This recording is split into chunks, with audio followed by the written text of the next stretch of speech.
Hi, Kelly Donahue Piro here, and we're starting off a new week in May. And I'm going to give you 4 tips to improve your employee engagement because I just think it's getting to be that good time. It's summertime. People can get a little distracted, and we really want everyone focused on the goals of the agency and working together like a good team. So, our 4 ways that we're going to talk about today, we're going to talk about how to be a goal driven agency.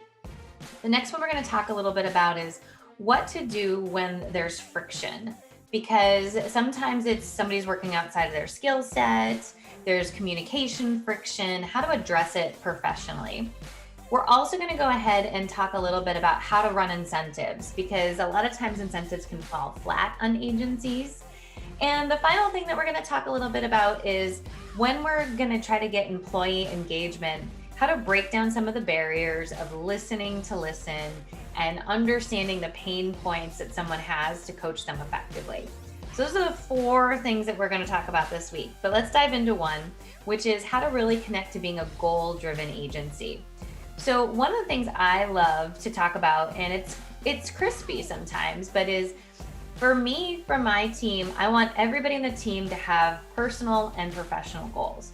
And I want to do everything in my power as a business owner to support those.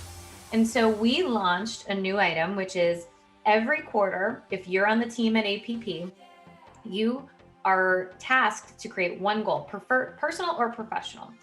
And we go through how to set the goal. And it could be anything. If people are overwhelmed, there's a lot going on in their lives. It could be to read a book a month, take a walk a week, whatever it is. It doesn't have to be crazy or catastrophic.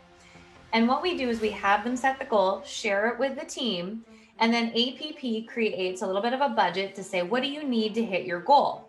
And they map it all out. Maybe it's, I need a babysitter, or maybe it's, I need new running shoes, or maybe it's, I need Weight Watchers app, or I want to save up my house. I need to set up a separate bank account. And we actually figure out for each person what's something that APP can do to help you get there. And then every week on our team meetings, we just do a quick around. What's an update on your goal? How you doing? You struggling? You're doing good. And if people are struggling, we hug it out virtually. And if people are doing great, we give them a big round of applause. But it's meant to say as we get older, it's harder to be a goal-focused person.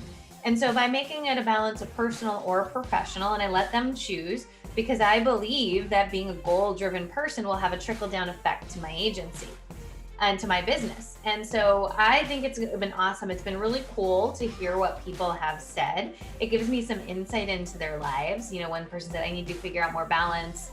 Things just seem really chaotic. Work, kids, school. I'm not doing well in this area. Well, we can help with that. Another person said that, they're one of our virtual assistants. They want to get their driver's license. We're going to help support with that. Another person said they wanted to propose to their girlfriend. We want to help support that. It doesn't mean that me as a business owner is going to go buy the engagement ring. But what I will do is help support them to say, what are the goals? Where do we need to be at? I might give them a little bonus to help get there if they're on track, or say, hey, if you want to do a little bit of extra work, here's something we can do to help support you. And then help as a whole team of females of what to do, how to propose correctly. So it's been really fun. It's been really inspiring. One thing that we do have, though, is if you didn't know, you can buy hours on our website where we can get this kind of coaching and counseling in there. Now, I'm going to say this. If what I just said to you about getting, this kind of engagement with your team, be like, oh my gosh, they would hate it. We have a cultural problem in the agency that needs to be addressed first. I get to pick as the owner what the culture of my business is going to be like. And if people don't want to be on there, then we have to address, are they the right fit? And we've got all sorts of resources for that too. But hopefully you're going to follow us on this journey of the 4 ways we want to drive employee engagement. We'll see you tomorrow.